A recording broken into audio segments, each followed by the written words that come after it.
Welcome back to another edition of the Gabagools Podcast, episode 37. I'm your host, Jeff. With me today, as always, the Cuzzo Dan. How we feeling? Tell you, we are live. 37. How about that, huh? Yeah, I was going to say, I don't know anything big about 37. Usually I have like a number. Yeah. Wasn't Rodney Harrison the wide or the safety from the Patriots? Wasn't he number 37? I could be If, wrong. if he was, that's a hell of a pick. But I'll tell you, 37 episodes in, we're living life. We're living large. We're both repping some jerseys. I got my Yeah, softball jersey on. The Jets find a way to win a game, and out comes the green from Jeff. we're back. We are back. We'll touch on that as soon as we jump into the NFL, but I will save this, but this will be the one note, and you'll appreciate it. Is just when I thought I was out, they pulled me back in. Yep, that was good. That's good. Yeah, Yeah, we'll see. We'll see how much you've been pulled back in. I will make sure I touch on it. But let's just jump in real quickly with the recap of the World Series. Dodgers pulled it out in 5 games. Kind of just came back during that. Shouldn't say came back, but they just took the air out of the Yankee Stadium. They were up 5-0, or Yankees were up 5-0, as they say overseas. And a bunch of just goofy things started happening, and Dodgers just ran away with it. Yeah, I'm a firm believer that every time you win like a sport, a major championship, you got to have a little luck on your side. Yeah. And it seemed like the Yankees just didn't have any, and everything seemed to go wrong in that 5th inning. You're up 5-0. You've got your ace on the mound. A-Rod mentioned this after game 1. He said he would have liked to see, I forget if it was after game 1 or it was a couple of those, after one of the games, he said he would have liked to see Cole come back and pitch game 4. They didn't do that. They wanted to give him the extra day. That's fine. They won game 4. So you're thinking you got your last game in New York. You've got your ace on the mound. This is the formula. This is the winning recipe to get back to LA, and then anything can happen, right? And it was looking that way, right? It's looking like, New York's, they scored a few runs early. They're able to, get some runs off of Flaherty, I believe. And Cole was cruising. He looked great. And then you have a couple errors in that inning. Cole had his own mishap where he didn't run to first on that play. That should have been the 3rd out. And, you gave the Dodgers way too many outs, way too many free passes, if you will, in that inning. And then, unfortunately, at some point, you got to run through the gauntlet, right? The top 3, which is Shohei, Mookie, and Freddie. And, Shohei, just like Judge, didn't do a ton in the World Series, but at some point or another, even if one of them's not doing something, it's unlikely that the other 2 aren't going to do anything.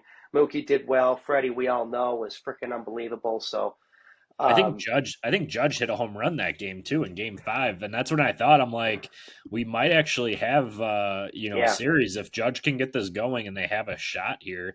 I was firmly believing. I'm like, of course, they're gonna hit that wall. I mean, Stanton homered, Judge homered. I mean, he had everything kind of going right. So the one bad inning kind of sunk them, but. Hats off to the Dodgers. That wasn't really a surprise. I guess the big thing here, too, is just also one quick note on the Yankees. I didn't think they were that good this year, personally. I think you looked at the playoffs. I mean, the best case scenario, they were going to go through Cleveland. They're going through Detroit. They were going through the Royals. Good teams. Just, I don't think they should have been there. I don't think they competed with the Yankees payroll. And that's always something that, always you have to play into effect here is that, you just can't. No, yeah, it's tough when you've got these teams that can go out there and spend, hundreds of millions every year. You get some of those teams in the AL Central, like you said, they had great years. Some of them finished well, but yeah, you didn't have the big markets, if you will. It would have been nice to see Baltimore do a little bit more. Well, that's what I was saying. Like, those are the guys I was looking at, too. It's like Houston kind of underwhelmed. Yeah. Baltimore flopped, like, again, because they didn't have the pitching. We've said it 100 times on this podcast. They didn't have the pitching. It's like, you do start.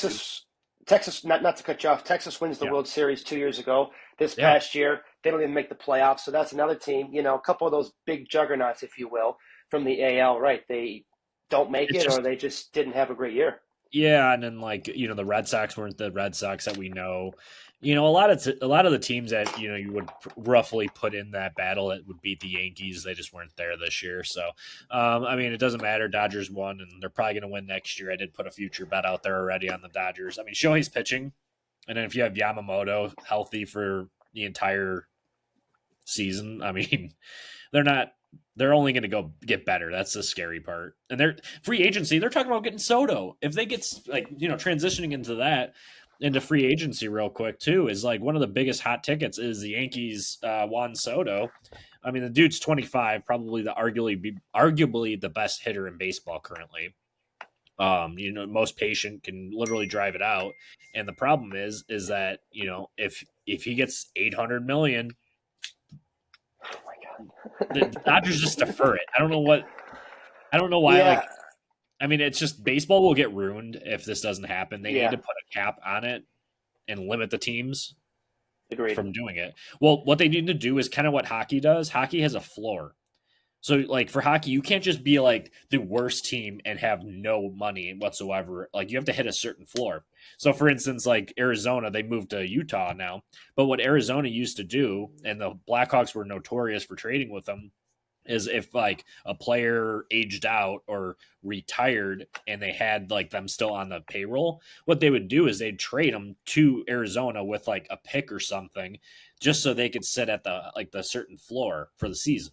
I think you do that with teams like Vegas now. Oakland's gone, but like the White Sox have been in the top echelon of their payroll recently. If you go back, it's like in the top 10. Yeah. But some of these teams like the Rays, there's no reason that they shouldn't be spending. Put a good product on the field. I mean, they're getting a new stadium too, but yeah, I think that's just the biggest problem. But like I said, if they get Juan Soto, what's the point?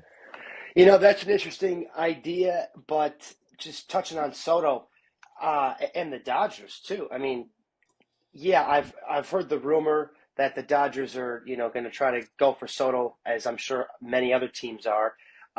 Obviously, he's. I mean, the other rumor is he's asking for $700 million. So when you're asking for that, you have to eliminate 2/3, if not more, of the league that could actually sign him. The Dodgers, though, they have their list of free agents is long. They have a lot of people that they have to resign. So if they want to go for Soto, personally, I'm going to hate him even more. But they have a lot of other holes that they're going to have to fill, other than trying to get one guy.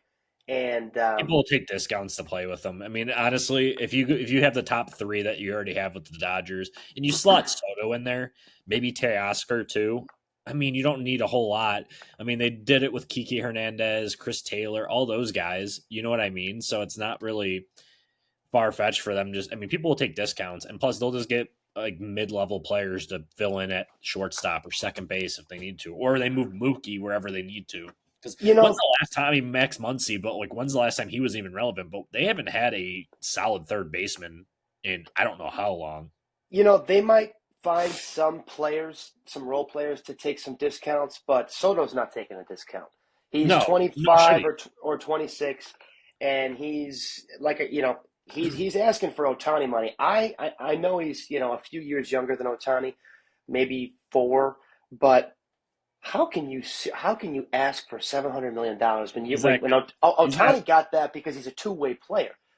Soto isn't pitching. Everybody knows all these guys, all these new players are going to get that. I mean, that's the thing is Soto. This was an inbound thing. I mean, that's the thing is once one player gets 600 or 700, the next guy's going to want 800 or 900. And here's the thing is the Dodgers are smart about it. They just defer the money.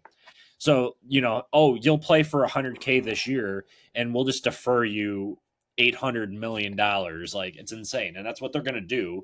And I don't know why more teams don't do it is more of the point. I wonder though, because they already have Ohtani's contract, which is $700 million, but he's got $2 million a year for those 10 years. And then I think it's like 68 or whatever a year for like the last 10, if that's how it's structured. Something. I mean, are they going to do the same thing with Soto? If you do something like that with those outrageous numbers in 10 years, you're paying 100, 150 million for two guys that aren't even playing on your team. So Yeah. maybe they could think about deferred money, but I mean, Yamamoto, I think Yamamoto's got a $300 million contract, and I'm pretty sure most of his is deferred too. you know, the Dodgers, one thing, they're going to be a very interesting team next year. They don't need Soto, and they had all their pitchers that were hurt this year with Gonsolin and May. Kershaw obviously was. I don't think he really pitched at all. I think he just had surgery, so we'll see Me if he too. wants. Yeah, Bueller missed most of the year. He's a free agent. There's you mentioned Teoscar. He's a free agent. There are so many players on the Dodgers. Flaherty is another free agent, ended up on the Dodgers. So that's going to be a whole discussion to have on another pod with all the free agents that not only they have, but the list, the top 25, 30 free agents out there are all pretty darn good. So it's going to be an interesting off season. Yeah, we'll definitely have to touch on that a little bit, a couple weeks or another pod just to go really in depth. But yeah, Soto's the main guy. It'll be interesting. That'll be the Soto sweepstakes, and we'll see. Do you think your Cubbies are gonna even put a bid out on him, or do you think they're just gonna band-aid fix everything that they've been doing? My 32nd minute Cubs spiel here. I think Bellinger just opted in, so we've got him. Are we going to go for any like Soto? I don't know. I don't know if we're going to go for him. I just saw that there's a very highly sought after pitcher in the Japan League again, Roki Sasaki. Yeah, he pitched in the World Baseball Classic. He was pretty sick. He's 23, and over the last 4 years in that league, his ERA is 195. Yeah. So, and you know what? The Cubs need hitting. We don't need pitching. But that kid, whoever this is going to be highly sought after. Cubs, we need some runs. I think we maybe, if we don't go for a first baseman, move Cody to first, give PCA the center field gig with Happen and Seiya. And honestly, if we do that, I want PCA to steal 100 bags next year. The kid's one of the fastest in the league. Yep. If you get on, you give him the green light and have him steal. We ranked 12th in runs scored in the big leagues this year and 20th in home runs. So they want to up the home runs. That's great. But if you can't do that, you got to manufacture. What does that mean? You got to get them on, you got to get them over, and you got to get them in. Steal some freaking bags. Yeah, no, you're not wrong. I mean, I could see you guys going after Pete Alonso too. I know you guys were linked to him. I don't know if that ever. We have been the last couple of years. That's been the rumor, but I think he's another interesting one. I think he's 30. He had a solid year. He had a solid postseason, and he's playing for New York. So are they going to really let him go? We'll see. No, I don't think so. Unless they go get Soto, but I mean, Steve Cohen's not afraid to open up the pocketbook. Let's just say that. I mean, he signed Lindor. He's going to make sure Pete stays on that. I'd be shocked. But I mean, if he doesn't, I wouldn't be shocked by the Cubs. I mean, it's what they should do. Build some. I mean, right now, third base. I mean, who's your third baseman? I think you guys traded for Paredes, right? Yeah, so I guess he's the third baseman going into it. I mean, Alex Bregman is another name out there. Yeah, I mean, I didn't think I did see him too. If I'm breaking it down, that would be that would make me hate him too. Yeah, right. He would just fit in with the Cubs so well too because he would just fit in so well with them, and it's just so gross. Alex, no, if you guys if you want to get the hatred from me going, go get Bregman and go get Alonso, just because of the Cubs fans would just be insufferable at that. That would be gnarly. Oh, I'd like that. No, but you guys, you know what you guys are going to do, right? Instead of getting Alonso or that, you're not going to get either of them. But for first base, you guys will get, Rowdy Tellez or maybe the ghost of Joey Gallo. Maybe Josh Bell. Josh Bell, another one, just because you guys saw him when he was with Pittsburgh. And then just because it would be hilarious, would be go get Yohan Moncada. Yeah, I just saw you guys you got him, Tim Anderson, and Eloy, all ex-White Sox are all free agents this year. Yeah. That's very interesting to me. Yeah, the core that, was supposed to be here for 10 plus years isn't even here for more than 4. So, I mean, well, Anderson was, but, it is what it is. But, yeah, I don't know. We'll see. We'll have to touch on that in another podcast. So let's just jump into the NFL. I mean, week 9. Week 9, we got the 2-minute review, if you will, and we are starting, as we always do, Thursday night, which is Jeffrey, the Gabagools team. And we start off with Rogers doing the discount double check. Proves too lethal for Stroud and Dell. Jets 21, Houston 13.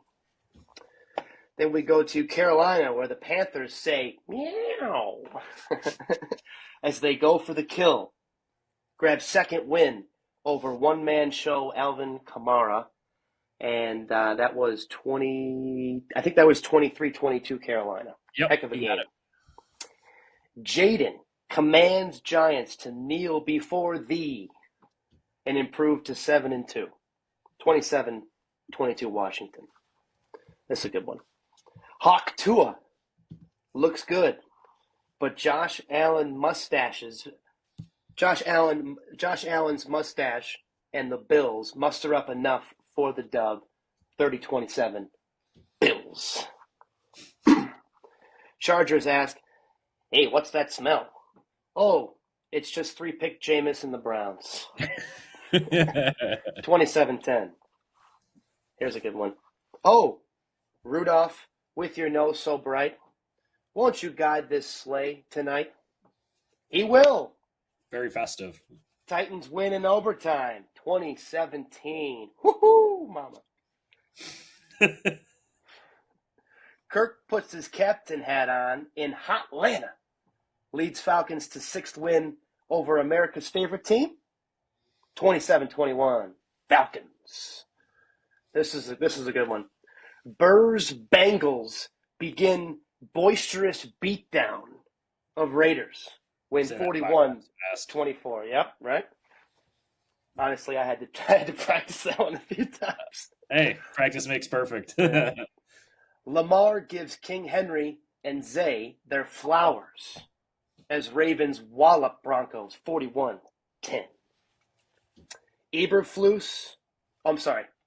Earmuffs, kids. First, earmuffs for everyone under 21. Eberflus? Jeez. More like Eberpoos.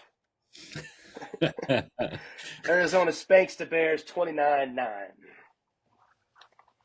Eagles hit the Saquon as they scoot past Jacksonville 28-23. You might be the whitest person I've ever seen move. I knew you were going to like that one. Yeah. Geno's 3 picks, too costly. An overtime loss to the Rams. And that one, I don't have the score on that one. You'll have to look that one up. Which one was it? Seattle and actually, was that 26-20? 26-20. Overtime. Didn't write it down. Lions roar to the top of the NFC North with a win in Green Bay, 24-14. And the last game, Leif Erikson's Vikings stole the Colts at home, win 21-13. And of course, we have the game tonight, Buccaneers at the Chiefs, 7:15. There you go. Be there, be square. You got Kansas City tonight. Mahomes are going in undefeated, so we'll see what they do. But all right, the long-awaited Jets are back. They sucked me back in. They brought me back in. One win will do that to me. I mean, granted, they should have beat. We're starting off fresh here. Rome wasn't built in a day. If you go to Devontae Adams' Instagram page, I think he posted about that. That second half that the Jets had was just incredible. You go into the end of the first half, you're thinking this is the same goddamn Jets that we've been seeing since they had that losing streak. Pretty much after they throttled New England on Thursday night, it was just a mess after that. All right, let's fast forward here. Jump in. Aaron Rodgers hits Garrett Wilson for that incredible one-handed touchdown. Probably going to be the catch of the year. Probably the catch of the century, just like Odell's was. You have to give us our flowers there. Not only that, though, Rodgers hit Adams for a touchdown too, just like old times. And they look good. The boys were buzzing. It wasn't just offense. The defense, and granted, I don't know how bad the Texans' offensive line is. I've heard it's pretty bad.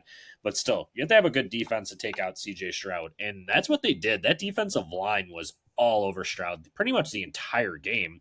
I think they had 9 or so sacks, if I'm looking at it correctly.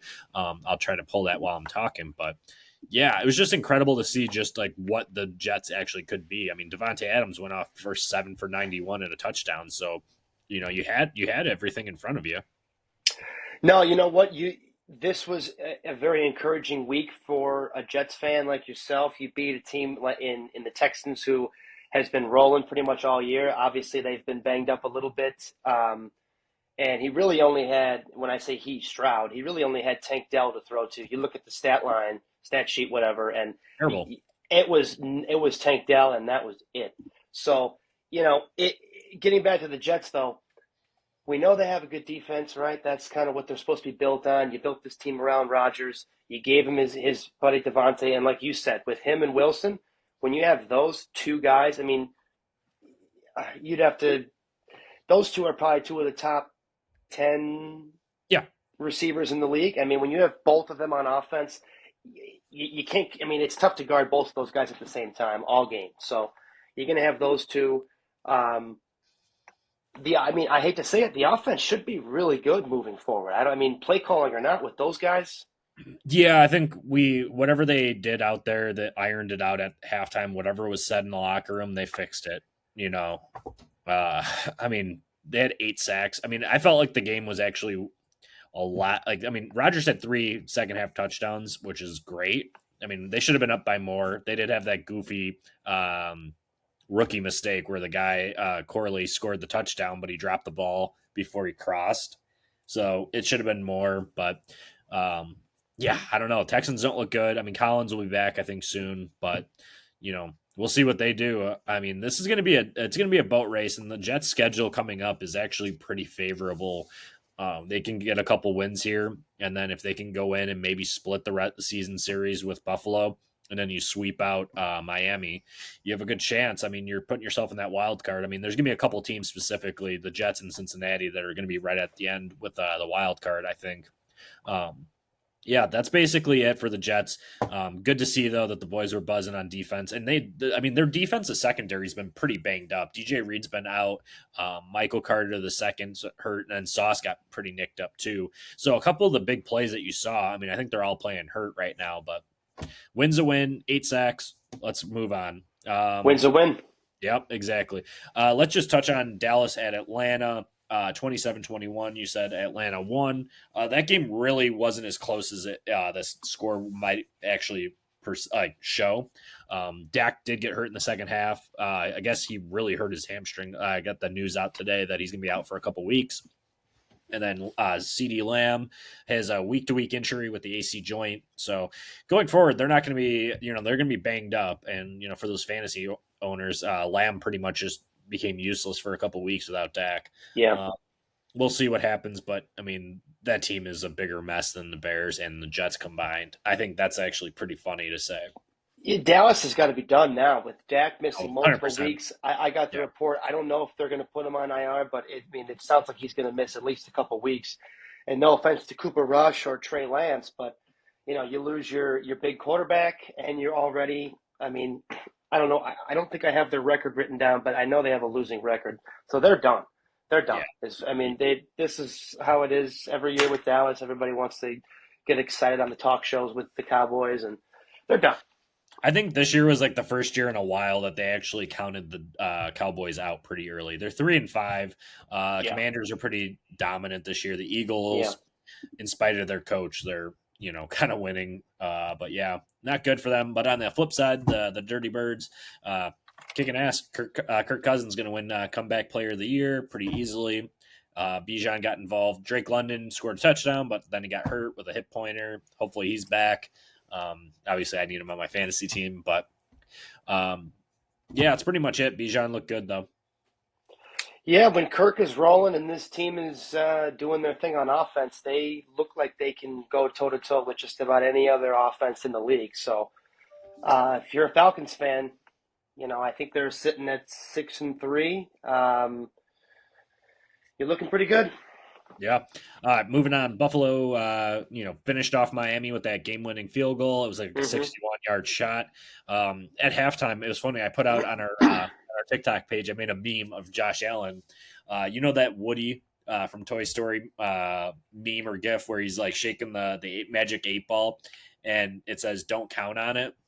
Yeah. Because I was getting frustrated. I had Josh Allen obviously in our league for fantasy, and he had 2 points at halftime, and he had two like 1st and 30 touchdowns called back, and I'm like, oh my god, I have to put this out here in the universe. And he comes out and throws for like 3 more. I'm like, yes, but I mean, he carries that team. He right now, in my opinion, could win the MVP.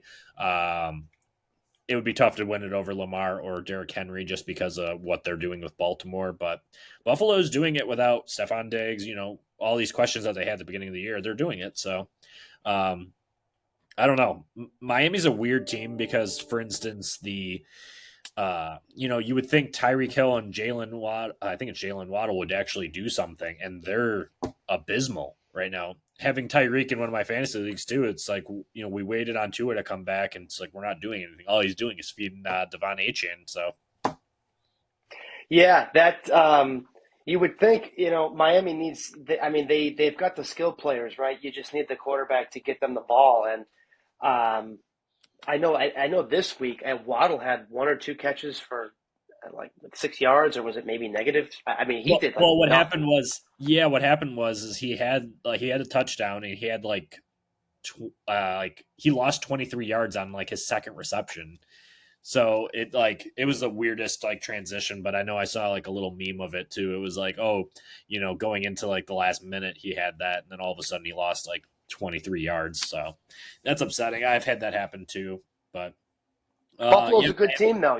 They're. I don't they think. are. I don't think we expected them to be as As dominant as they've been, but yeah, they look good. Yeah, I think it also helps that like the Jets have been pretty porous, and Yeah. then the rest of the division just shit right now. But I mean, Miami is in rough shape too. I don't know how many years left. We got watching this, kind of nightmare down there. But good for the Jets at least. Yep. Moving on. Cincinnati just absolutely blowing out Vegas. I mean, it's not a surprise. You're facing Vegas, who doesn't even have a quarterback right now. No offense to Minshew, I like him, but just there's no magic left on that team. Cincinnati's just trying to keep their playoff hopes alive, and they've won a few in the last few weeks. I think are they 4-5 now? Yeah. Let me double check, but they are 4-5. Very good. Yeah, I mean, I think whenever you have Burrow out there, you have a healthy Burrow, and you have Chase, and they finally have a tight end with Mike Gesicki, so he's feeding him. Chase Brown's been awesome. I mean, he's going to be the guy for now on because Zach Moss got a neck injury, so he's out for a while. Yeah, time to buy stock in the Bengals for sure. And 5 touchdowns for Burrow. Yeah. Yeah. All right, moving into Chargers at Cleveland.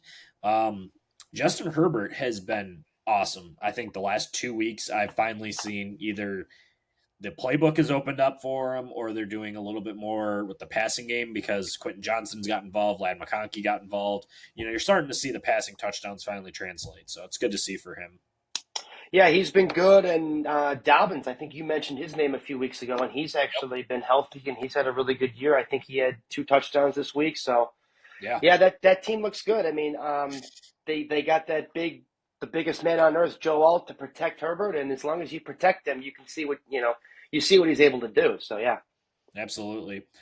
Next game, Tennessee at New England, or maybe vice versa. Either way, Tennessee won in overtime. Just the one note on this game that I want to say is just Drake May looks good for what he's dealing with the Patriots. He's actually, he's making rookie mistakes, but he's actually keeping them in the game. So good for him. Tony Pollard looked good, but yeah. Yeah, I think statistically this was May's worst outing, if you will. But yeah, I mean, you said it. I mean, he's got nobody to throw to over there. So, he completes 5 passes a game. That's good for him. Yep, they'll go get him a superstar wide receiver. Watch. I hope. All right, Washington at the Giants. Game was a lot closer. than it should have been. I think the Commanders, they're coming off of a huge hype. I mean, they had that game-winning game, or they had the Hail Mary last week. This week they faced the Giants 27-22. Jaden Daniels just showing that he is probably the rookie of the year right now. Has to be. Yeah, just based off of the record and what they're doing. Good for Dan Quinn. He'll probably win Coach of the Year now after this with just a complete revamp of that team. People want to play there. I saw a report last week or this week that a lot of players are telling their agents they want to go play for the Commanders. Who would have thought? I mean, you bring in a new owner. I mean, we've talked about it enough times with baseball too. Is you bring in a good owner, people want to play for you. So, new owner, you hit on your franchise quarterback. It looks like now you got to find a way to lock him up long term. But yeah, I mean, they're a good team. They're built with the defense, and they've got that defense is actually pretty bad too. That's the funny. I think that's like their weak spot. Yeah, I was going to say that. I think they're more built. At least they were supposed to be. And then Daniels has looked so good this year. They're a fun team to watch. I don't think you could have predicted Daniels to be this good with what he's working with over there. Not that it's like as bad as some other teams, but. He's just been so freaking good. I mean, they just keep finding ways to win. That's 7-2. They're good. Yeah, I mean, if you look at it too, best total defense, they're sitting about 13 right now. They've given up 20 touchdowns. Their pass defense has been pretty good this year too. Only 12 touchdowns allowed, but they're only allowing 186 yards per game. So that's pretty good. And then for rushing defense, they sit. Can't even find them on this. 25th, so not very good there. But if they get a defense within the next year, I think you're going to see the Commanders be good for quite a while. They finally got their QB. Moving into another team that just both teams need a lot of work here. Carolina beating the Saints. Dennis Allen's gone. He got fired today, so see you never. That experiment never worked. Like you said, too, is Alvin Kamara is the only guy on that team. I don't know if you saw the hit on Chris Olave, though, but that guy can never stay healthy. That dude's always getting concussions or just taken out of the game, and it's terrible for him. You feel for a guy like that, but losing to Carolina, not good at all. No, you don't want to lose to Carolina, and not that the Saints are much better, but Carr didn't look great, and No. Kamara is. I mean, Olave is a stud too. I'll be the first to admit I whiffed on that. I could have taken him over Jamison Williams a couple years ago. Totally whiffed on that. Should have went with Olave. I wanted to go Olave. Took someone else's advice, and I got to be honest. If they were in my presence right now, I'd strangle them. But at least it wasn't me. Yeah, no, it wasn't you. But man, I mean, yeah, I mean Kamara. I think he had 215 total yards with receptions, and he had like at least 155 on the ground. I mean that guy is he's just freaking real. Yeah, Father Time has not hit him, and that's one thing I keeps going on too. Is that you look at like we're going to touch on fantasy too. Like everybody was all about Bijan and Breece Hall and Jahmyr Gibbs, and rightfully so. Those guys are going to be good for a long time. But if you're talking in like redraft format, these guys like Derrick Henry's been awesome. Joe Mixon been awesome. Kamara, all these guys were going super late in like redraft leagues, and those are the guys you build your foundation on too. I mean, Henry's scoring 2 touchdowns a game almost. And then you have, Joe Mixon kind of doing the same thing. They just give him the volume. So, Kamara, awesome. That's about it. But, yeah, Carolina got their win.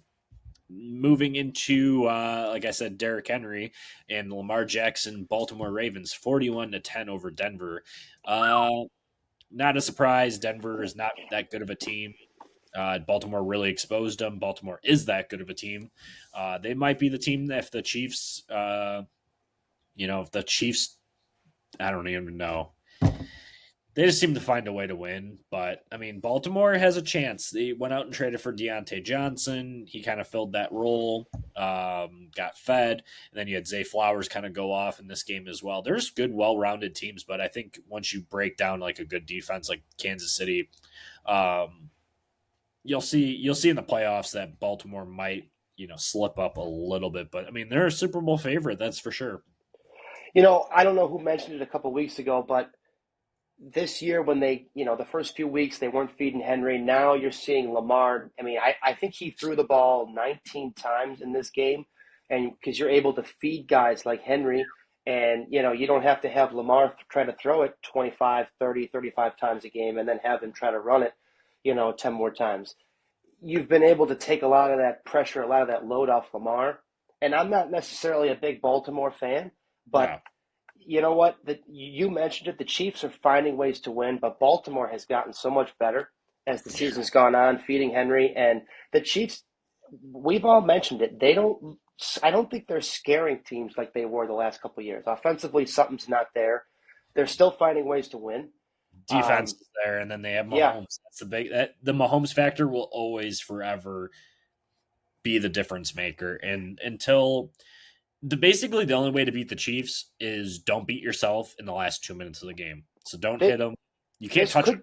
this could be one of the better years to beat the Chiefs, though. Their defense is great, yes, but the offense has not been what they've what we've been used to. And Baltimore is doing their thing. You got a team like Buffalo that could get hot any game.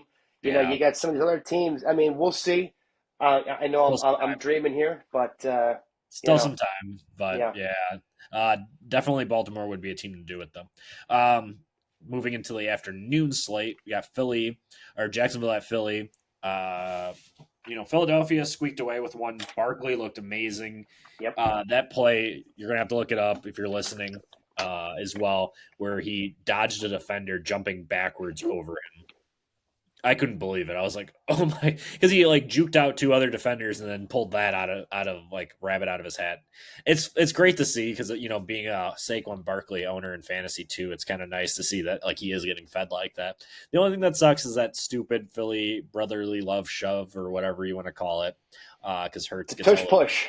the tush push, still gets all those little touchdowns, but Barkley looked good. But I mean, they're winning in spite of their coach. Their coach is just I don't know what he's doing. If they don't, I mean, he's going to probably get fired if they don't win the Super Bowl this year, regardless. So, Philly is another team that's winning a lot of close games, right? And it looks yeah, like, you would think with what we saw the last couple of years, this team should be murdering a bunch of these teams.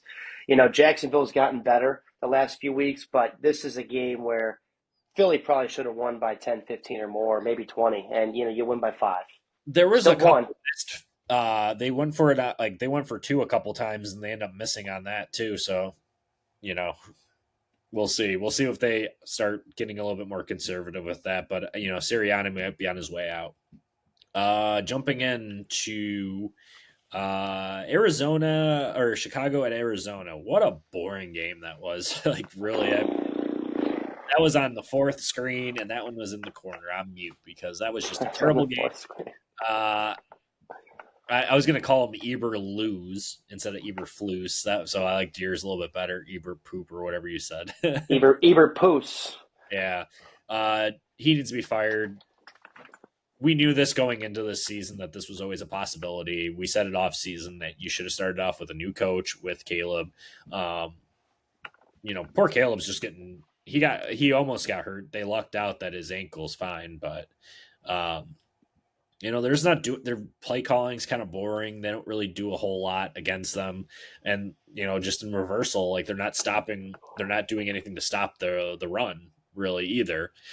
You're seeing these teams just pull guards going one way, and these running backs are running all over the Bears. So a lot to be fixed with the Bears. I think if you have the right coach in there, I wouldn't be shocked if it's Ben Johnson from Detroit. That's just dart throw.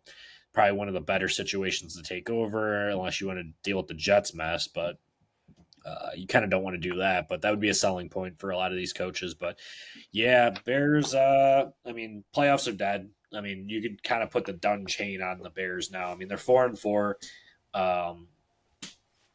Just put put the little chain on, and it's just because the NFC is pretty loaded in their division specifically, where Yeah. it's not going to get any easier. We said this a couple weeks ago that the Commanders game was kind of a must win. You needed to win that game. You needed to win it at Arizona before you go into the Packers week. And now it's like you go into the Packers week, and what are you going to get?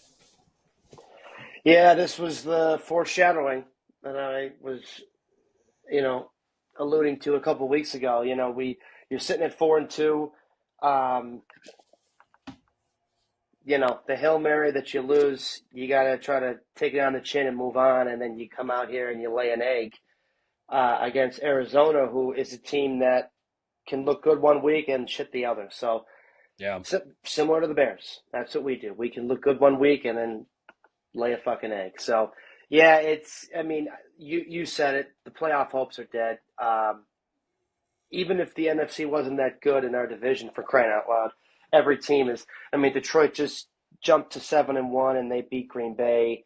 I think Minnesota is 6-2, and then Green Bay is 6-3. So, I mean, you're already staring uphill at all three of the other teams, and they're all good. And we haven't played any of them yet. We have New England next week, which I hope is a win, but you never really know. And then after that, you get the Firsthand, I gauntlet. know that. You get the gauntlet in the last 8 weeks with 2 against Detroit, Green Bay, Minnesota, 1 against San Fran, and 1 against Seattle. So, yeah, the playoff hopes are. I mean, they're dead unless I don't know if it's the play calling. It has to be the coaching and the play calling. I mean, we've got the players to do it. It's frustrating.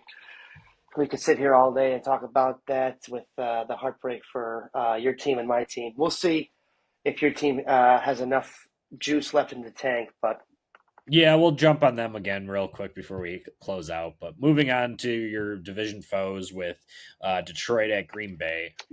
This is the first game that Detroit has played outside this season, which is kind of crazy to think about. They've either played in a dome or played a team that's in a dome. So basically the same thing. Pretty wild. They won 24-14. They're a very rush heavy team, but they came out and just gunned it against them with St. Brown to kind of get it started. Um, you kind of beg that question too, just as, Jordan Love is making a lot of mistakes, and you kind of wonder, is he that guy now? I'm still high on him. I don't think he's I think they're going to do enough to make a couple playoff appearances and kind of do some damage. But, some of he's making rookie mistakes out there. Like the pick six he threw to Kirby Joseph was not good.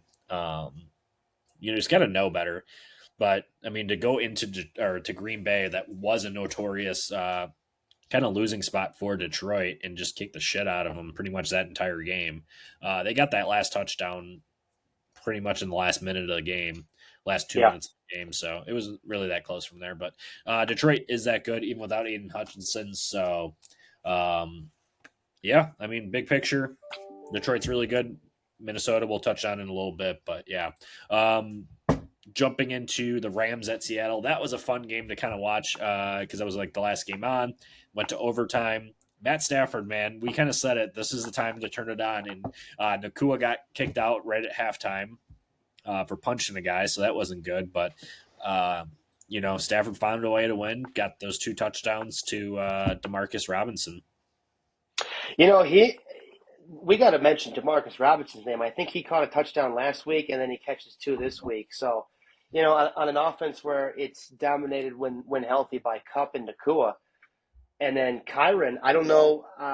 They fed him 20-something times, but he didn't do a ton this year. I think he was just under 70 yards. So, yeah, Stafford sometimes has to put the team on his back, most of the time, I should say, and it's fun to watch. If you like quarterbacks and know how to sling it, he's a fun quarterback to watch play. And the Rams are another team. I think they're 4-4. They started slow. They get a little healthier. You start playing a little better. Wouldn't be shocked to see them in the playoffs. Yeah, that division's up for grabs now. Seattle's lost the last couple of weeks. San Francisco's been up and down. It's going to come down. The Rams, I think, took out 49ers, as we mentioned last week. So, it is, like we said, it's time to turn it on for them. Kind of the last hurrah with that regime. Moving into Minnesota Minnesota playing Indianapolis. I don't know why I said it like that, but 21-13. Sam Darnold 3 touchdown passes. He looked real clean first drive. I think it was 5 for 5 in that first drive, and then threw that interception in the Indianapolis zone. But he's finding ways to win. Yeah, and we got a little banged up too, I think, on that last touchdown pass. But their defense is nasty. I think it's going to be interesting to see Detroit and Minnesota kind of duke it out for that division, and just kind of see where the seeding goes for them. Joe Flacco he looked old. He didn't look very good. They kind of seemed to blitz him. JT didn't get it going. Pittman was not even used. So, yeah, it's going to be interesting to see how Minnesota stacks up against the rest of the NFC North. They look good. Are they for real? I'd like to see them play Detroit, especially with how good Detroit just looked. So, I thought they already played them. Did they? Yeah. Let me just double check, but I thought they did. Did they hand Minnesota their first loss? Yeah, they beat 31-29. Okay, well, I want to see the second time then. Yeah, but Minnesota, tough team. I think it goes through Justin Jefferson. As long as he's out there and healthy, they can win. Sam Darnold, like I said, looks good. So doing enough to win. Prediction for tonight? I don't want to say the Chiefs, but the Bucs the last few weeks have had some tough teams. They've been beat up a little bit. I think I got to go Kansas City. Yeah, I'm going Kansas City as well. I think it's going to be closer just because Baker Mayfield, but I also think the Chiefs defense is just they game plan so well that it won't matter. And then being without Mike Evans and Godwin, it's definitely not going to help. Yeah. Them, but Bucks going to be a close game. I think I would take Bucks whatever the odds are. I'd give them the points on. I think they'll keep it close. We'll see. All right. Anything to close out on? Episode 37. We'll have to come up with whatever 37 resembles. Next week. Next week we'll touch on 38 then. Yeah, there you go. All right.